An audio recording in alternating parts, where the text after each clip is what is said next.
الحمدللہ رب العالمین والصلاة والسلام علی سید الانبیاء والمرسلین اما بعد۔ مولوی عبدالحمید توسوی نے ایک جگہ خطاب کرتے ہوئے ہاتھ میں قرآن اٹھا کر کہا کہ جنازے کے بعد دعا نہ تو قرآن سے ثابت ہے، نہ احادیث سے ثابت ہے، نہ کتب فقہ حنفیہ سے، اور وہ کہتے ہیں میں حلفاً کہتا ہوں۔ تو اس کے جواب میں ہمارے مسلک کے کچھ علماء نے جواب دیتے ہوئے کلپ جاری کیے، جن میں مولانا در علی صاحب قابل ذکر ہیں۔ تو کسی مولوی نے جس کا نام نعمت اللہ ہے، اس نے مولانا در علی کے رد میں کلپ جاری کیا، تو اس میں انہوں نے مولانا در علی صاحب پر تنقید کی اور جواب دینے کی کوشش کی ہے۔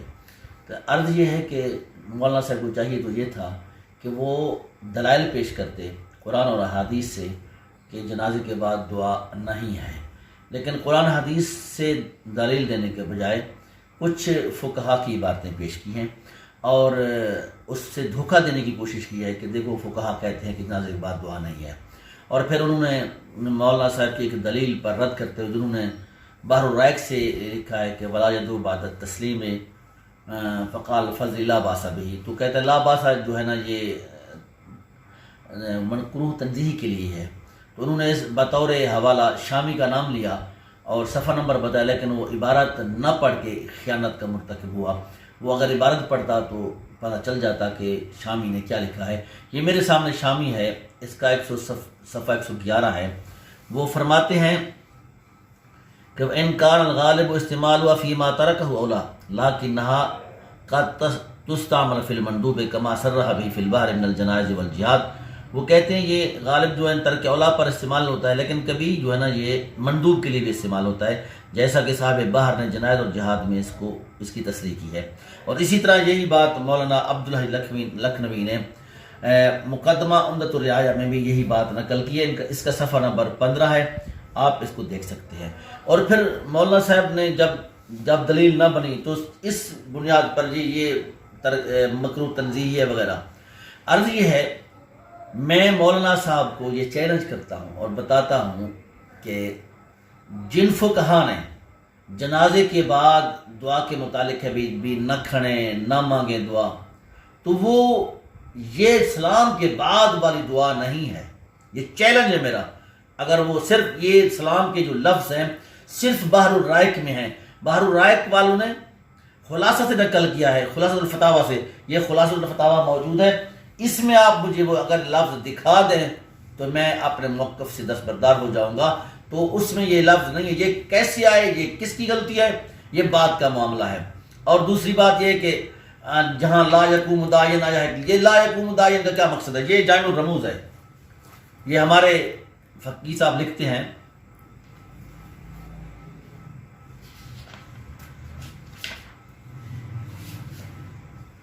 لا یقوم داعین لہو وفیہ اشارۃ الی ان لیس بعد الرابعۃ ذکر۔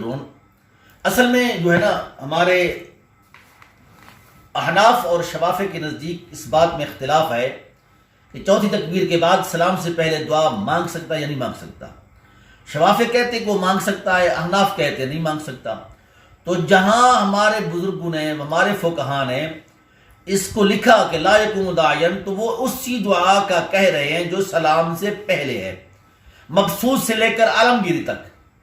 جتنے بھی ہمارے فقہا مستند اور معتمد ہیں، کسی نے بھی سلام کے بعد کے دعا کو ناجائز اور مکروہ نہیں لکھا۔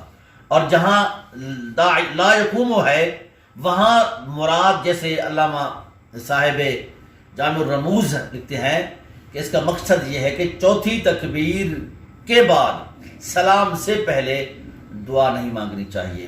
اور پھر جو کہتے ہیں جی لا باسا جو ہے نا یہ تو مکروہ تنزیہ کے لیے آتا ہے، تو علامہ وہ جہاں عبارت ہے مکروہن کے بعد بھی لا باسا کنیا اٹھا کر دیکھیں، لا باسا بھی وہاں بھی ہے، مکروہ کے بعد لا باسا ہے، تو آپ کیا کہیں گے کہ وہاں جو لا باسا ہے مکروہ کے مقابلے میں وہاں کیا مکروہ تنزیہی مراد ہے؟ پہلے مکروہ تحریمی پھر مکروہ تنزیہی۔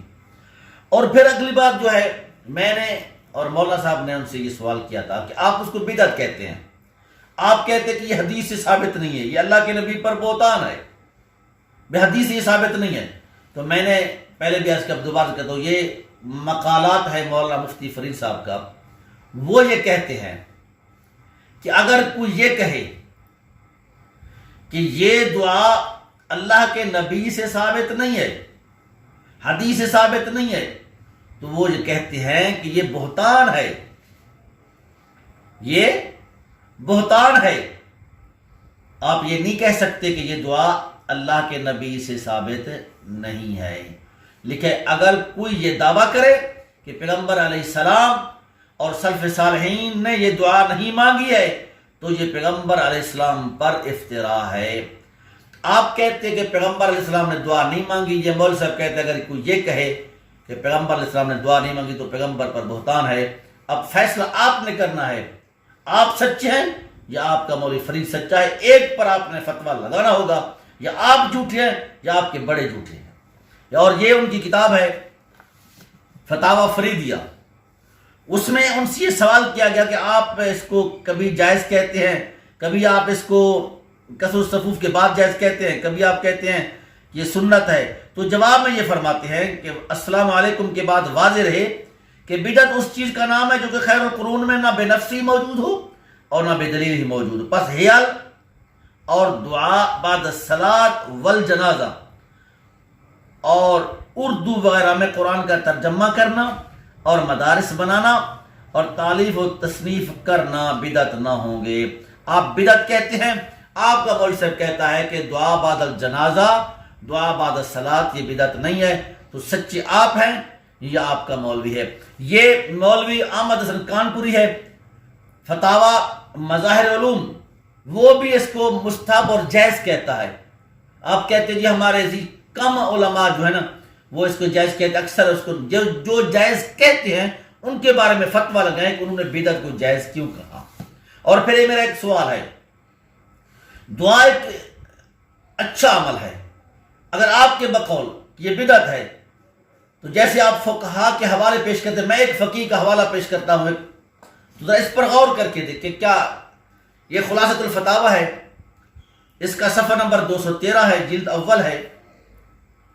مسئلہ یہ کہ عید کے 10 دن، قربانی کی جو عید ہے اس کی 10 دن لوگ جو بازاروں میں تکبیریں کہتے تھے، تو قال الفقیہ ابو جعفر سمیت عن مشائخنا، ابو جعفر فقیہ کہتے ہیں کہ میں نے اپنے مشائخ سے سنا کہ وہ اس کو بدعت کہتے ہیں.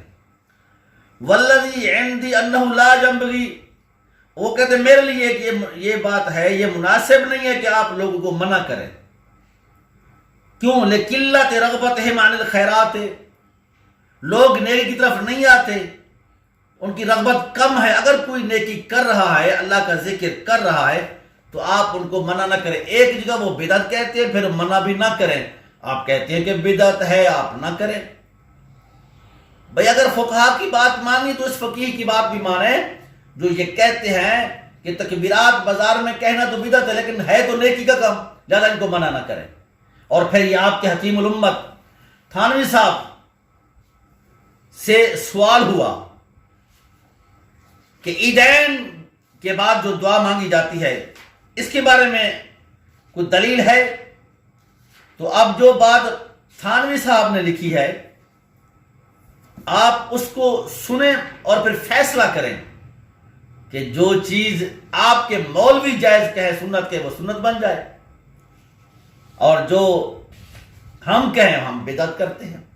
یہ سوال یہ ہوا بعد نماز عیدین کے یا بعد خطبہ کے دعا مانگنا وہ نبی علیہ السلام اور ان کے صحابہ اور تابعین تبع تابعین سے منقول نہیں، مگر چونکہ عموماً ہر نماز کے بعد دعا مانگنا مسنون ہے اس لیے بعد نماز عیدین بھی دعا مانگنا مسنون ہوگا.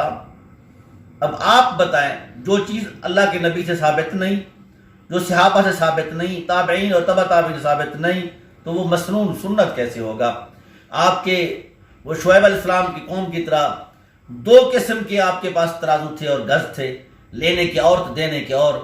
تو جو کام آپ کرے وہ جائز اور مسنون ہو جائے، جو ہم کام کریں وہ ناجائز. تو میں آپ کو چیلنج کرتا ہوں کہ آپ فقہ کی کسی کتاب میں سلام کے بعد ہاتھ اٹھا کر نماز جنازہ کو مکروہ کسی فقیہ سے ثابت کر دیں. میں اپنے موقع سے دستبردار ہو جاؤں گا۔ رہے گی بات بحر الرائے کی، تو یہ بات صاحب قلم کی وجہ سے ہے، یہ قلم میں ان سے کوئی صاحب ہو گیا ہوگا، ورنہ خود خلاصۃ الفتاوی بھی سلام کا لفظ نہیں ہے۔ تو لہذا معلوم ہوا جب آپ کے علماء اس کو جائز کہتے ہیں اور فقہا کہتی ہے اگر کوئی اچھا نیک کام کرے اس کو روکا نہ جائے، لہذا جنازے کے بعد دعا مانگنا مستحب ہے، اس سے منع نہ کیا جائے۔ وما علینا الا البلاغ۔